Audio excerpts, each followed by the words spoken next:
저 시절이 돌아왔으면 좋겠다 생각할 때가 많습니다.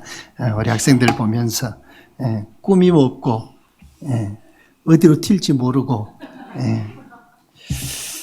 그런 시절이 분명히 저한테도 있었을 텐데 여러분한테도 있었을 텐데 그런 생각을 해봅니다.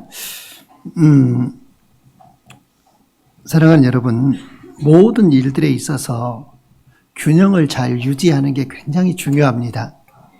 운동을 잘하려면 균형감이 있어야 되죠. 우리나라 안세영 선수가 어제도 거의 질 뻔하다가 또 이겼다고 그러더라고요. 그런데 배드민턴 하는 걸 보면 어쩌면 그렇게 못 받을 것 같은데 우리는 상상할 수 없는데 그걸 그렇게 받아내는지, 신체의 균형이 유지되지 않으면 결코 하기 힘들죠. 오늘 성경에 보면 하나님께서 여호수아에게 말씀을 합니다. 좌로나 우로나 치우치지 말라.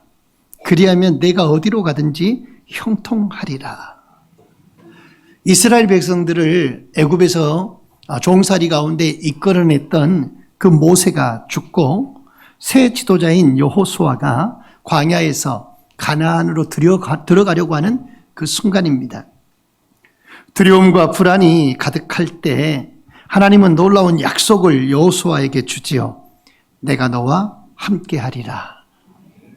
담대하라. 율법을 지켜 행하라. 치우치지 말라. 그리하면 형통하리라.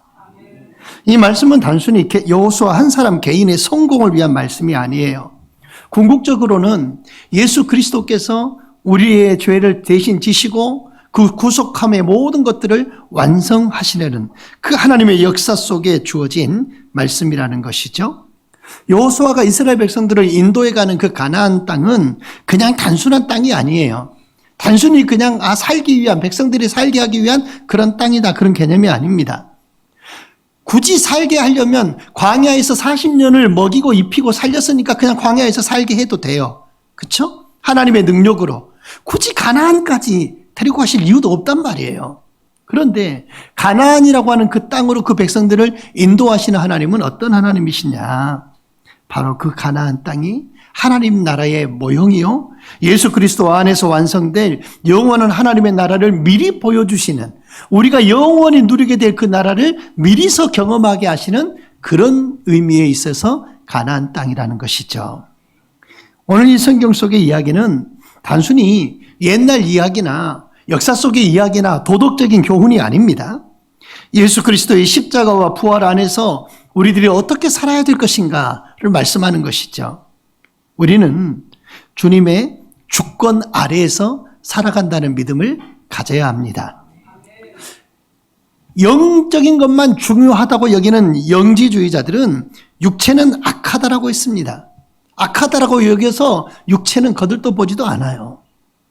그러나 분명하게 우리가 믿고 있는 것은 물질 세계 속에서도 하나님의 창조의 선한 역사는 나타난다라는 것입니다. 우리 그리스도인은 영혼의 구원만 바라보는 것이 아니요, 이 세상을 창조하고 다스리고 섭리하시는 그 하나님의 주권 아래에서 살아간다라고 하는 의식을 가져야 합니다.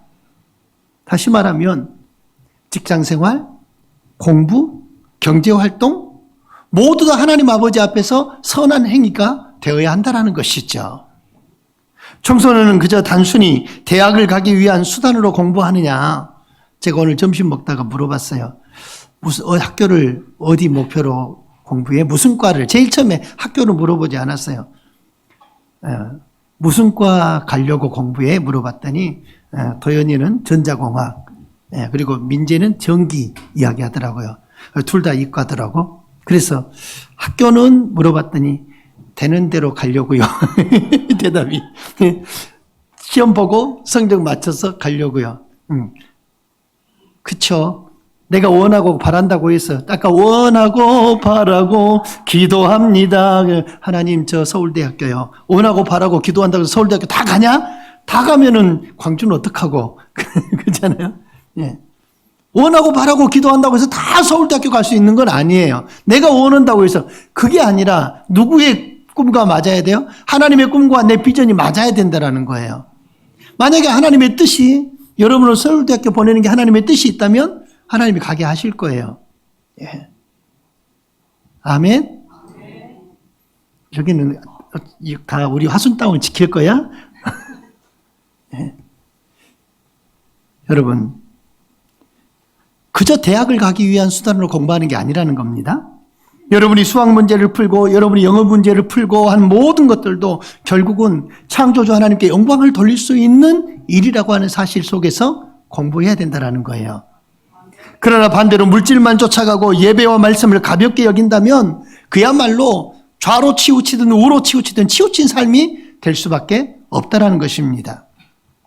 균형 잡힌 믿음과 균형 잡힌 신앙은 예배당 안에서의 믿음과 학교 생활 속에서의 믿음의 모습이 같아야 된다는 거예요.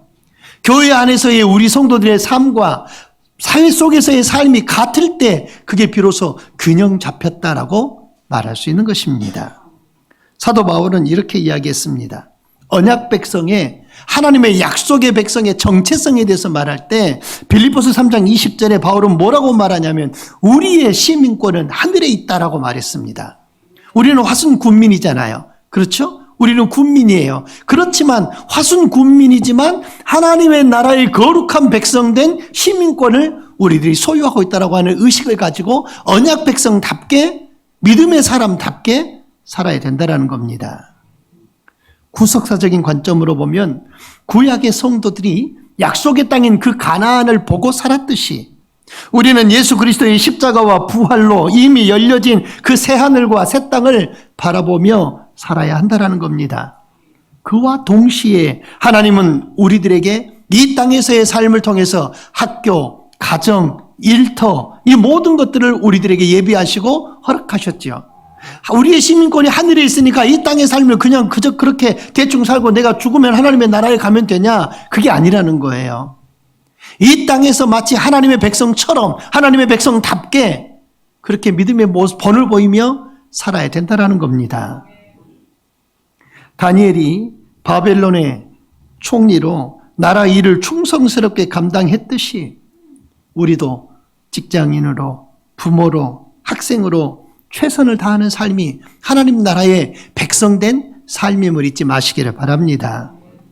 나는 어차피 천국 갈 거니까, 나는 어차피 천국 갈 거니까 그냥 대충대충 사는 삶은 아니라는 것입니다.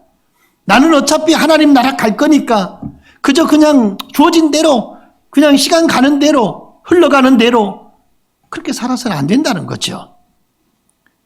여러분의 삶이 가정에서 직장에서 또한 교실에서 그런 모든 태도들 부모님들에게 하는 말 한마디라도 천국 백성답게 그렇게 살아야 한다는 사실이에요.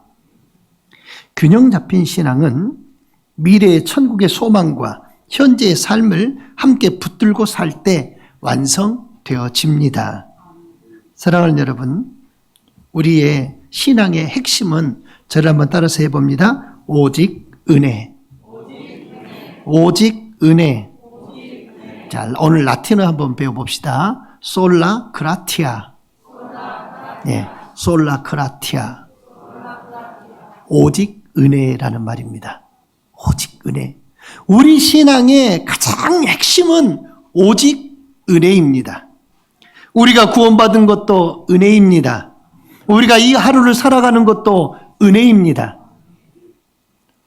오늘 드럼을 쳤던 도현이 디스크 때문에 힘들다고 그러더라고요.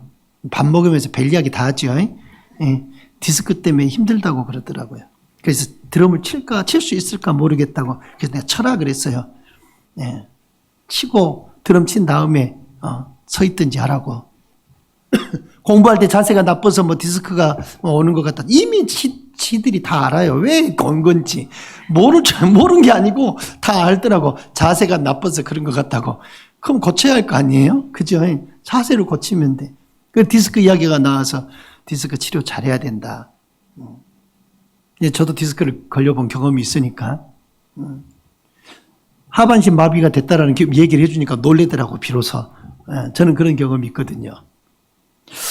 여러분, 모든 것이 하나님의 은혜로 우리가 살아간다라고 믿음의 고백을 하면 내가 지금 공부할 수 있는 것도, 공부하는 시간을 내게 주신 것도 하나님의 은혜고, 하나님 앞에 이렇게 예배할 수 있는 것도 하나님의 은혜고, 우리 집안의 가정에서 내가 정말로 부모의 그 혈육을 따라서 태어난 것도 모든 것이 은혜고, 감사할 거리예요. 네. 부모에게 원망을 쏟아낼 필요가 없다라는 겁니다. 자녀들은. 왜? 하나님이 이 백성을 하나님이 지으셨을 때에 모두 다 그 가정에 합당한 사람을 하나님이 그 가정에 보내셨어요. 그런데 성숙되지 못해서 문제가 생기는 거죠. 부모가 부모로서 이런 이 말이 있죠. 내가 부모를 처음 해봐서 그런다고. 그러니까 우리 자녀들은 부모님이 설령 여러분도 마음에 조금 상처를 주거나 아픈 말을 하면 우리 엄마 아빠도 처음 부모를 해봐서 그렇지 2번 해보면 잘할 텐데 다 처음이야. 누구든지. 전부 다 처음이에요. 자녀들도 마찬가지죠. 처음이잖아요. 모두 다 처음 길을 가요. 그러니까 서로 이해하고 인내하고 서로 사랑하고 존중하면서 주님의 백성답게 살아야 되죠.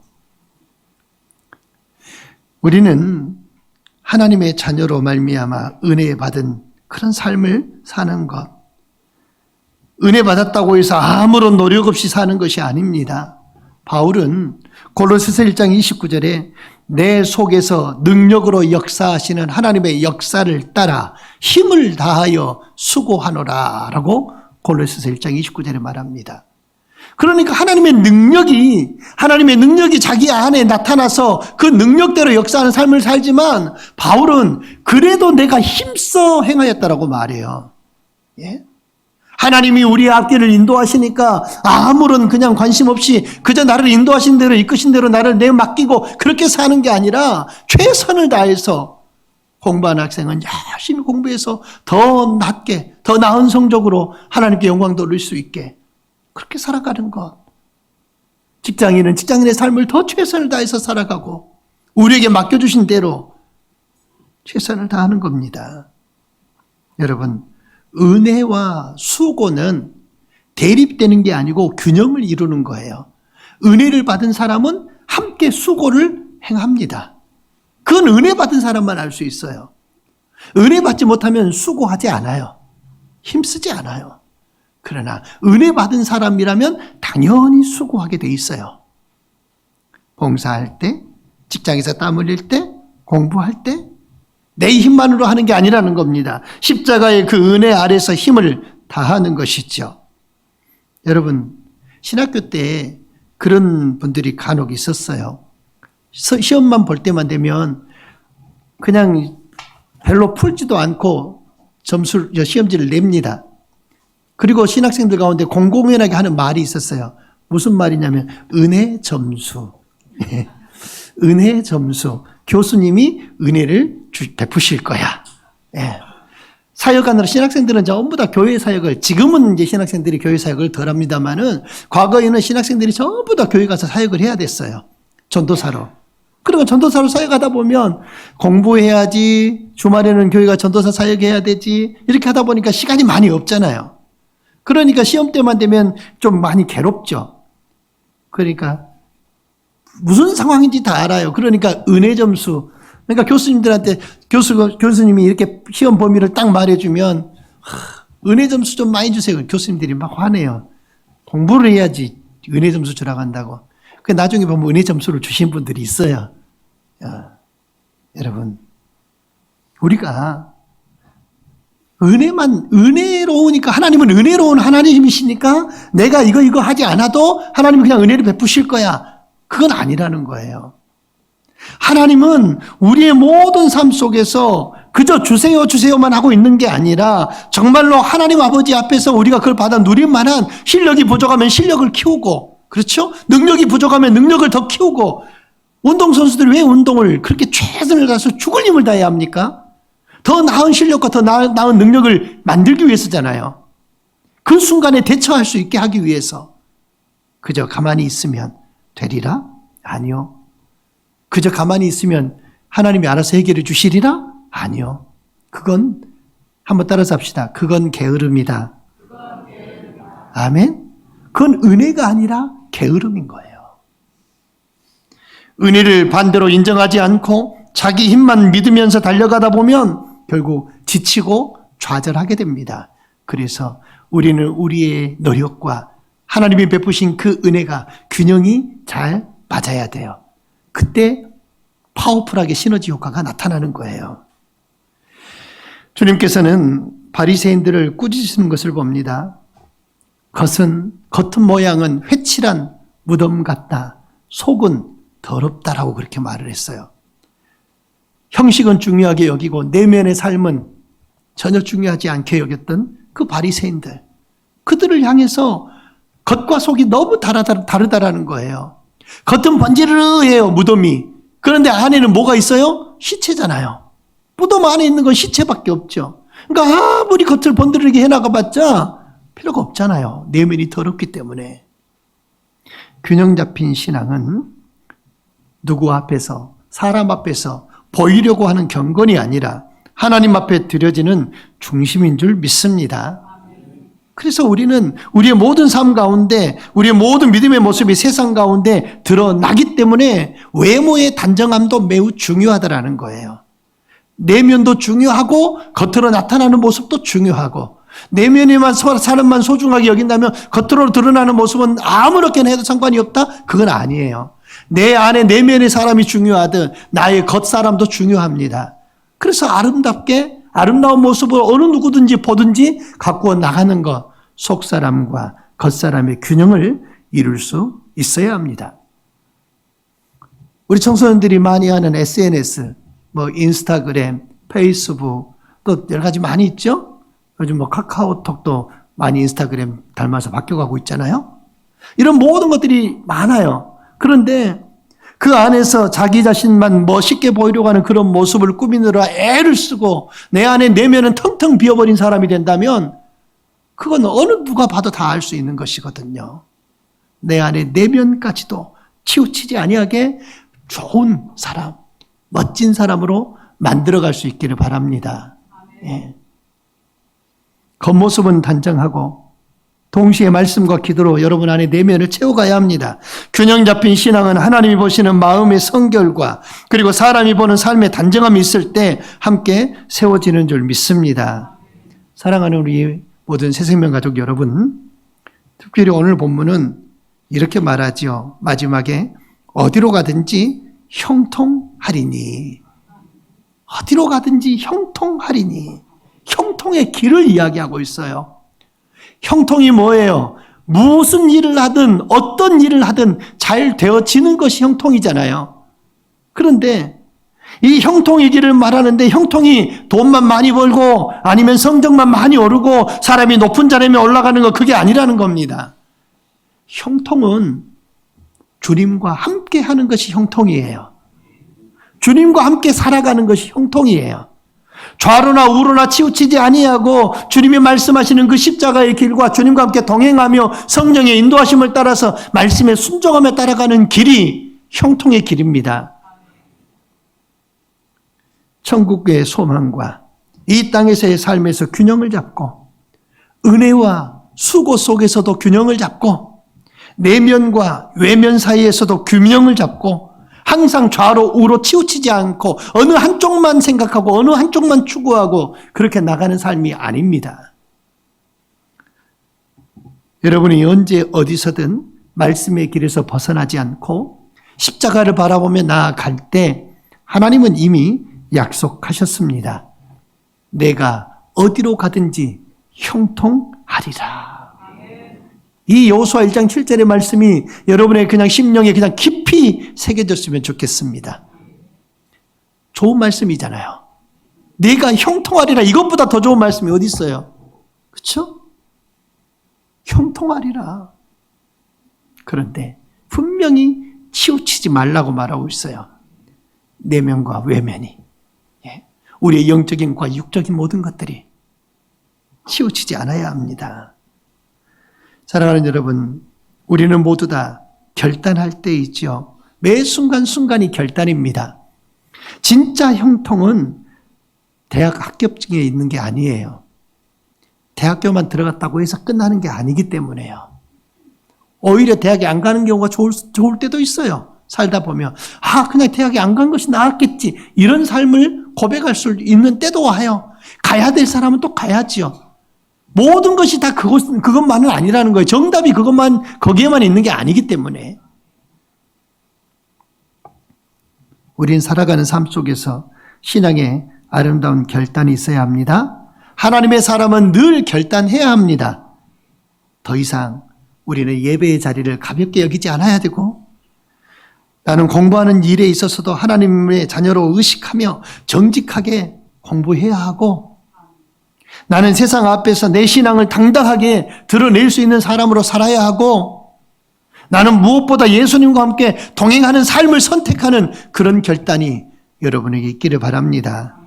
이 결단을 붙잡는다면 하나님은 여러분의 삶을 붙들고 좌로 우로 흔들리지 않는 균형 잡힌 신앙인, 그리고 이 시대에 하나님을 기쁘시게 하는 그런 복된 믿음의 사람, 사무엘, 다니엘 또는 다윗으로 여러분을 세워주실 줄 믿습니다. 위대한 믿음의 사람으로 서서 하나님의 역사를 여러분을 통해서 나타내시고 이루시고 그 모든 일들을 여러분이 모두 다 경험하고 볼 수 있기를 주의 이름으로 축원합니다. 하나님의 언약의 말씀과 예수의 십자가에 굳게 서서 좌로 우로 치우치지 아니하는 성숙한 그런 신앙의 결단하는 우리 모두가 다 될 수 있기를 예수님의 이름으로 간절히 축원합니다. 기도하겠습니다. 하나님 아버지 감사합니다. 오늘도 우리를 불러주시고 하나님의 거룩한 자녀답게 아름다운 믿음의 결단을 통해 좌로 우로 치우치지 아니하며 영과 육이 치우치지 아니하며 아버지 하나님 겉모습과 속사람이 결코 치우치지 아니하는 아름다운 성숙한 신앙의 삶으로 우리가 살아가기를 원합니다. 사랑하는 우리 학생들, 하나님 믿음 가운데 굳게 붙잡아 주시고 참으로 중요한 시기 속에서 하나님 공부하는 중에 있습니다. 그러나 아버지 우리가 공부하는 모든 것들만이 내가 하나님을 예배하지 않고 공부하는 것만이 나의 성적을 올릴 수 있는 길이라고 착각하지 않게 도와주시고 하나님 아버지 앞에서 하나님을 예배하며 하나님의 자녀답게 살아가며 하나님이 기뻐하시는 일을 행함으로 하나님께서 우리가 깨닫지 못하는 지혜를 주시고 은혜를 베푸실 줄 또한 믿습니다. 하나님 우리가 하나님의 자녀로 살아감이 이 세상 가운데 얼마나 우리에게 주신 큰 복인지 깨닫게 하여 주시고 아버지 온 교회가 하나 되어져서 한 마음으로 우리 사랑하는 귀한 학생들을 위하여 기도하며 간구할 때 저들이 하나님 앞에서 복된 하나님의 사람들로 믿음의 사람으로 아름답게 세워지는 역사가 있게 하여 주시옵소서. 모든 영광 주님께 돌리옵고 예수님의 이름으로 간절히 기도드리옵나이다. 아멘.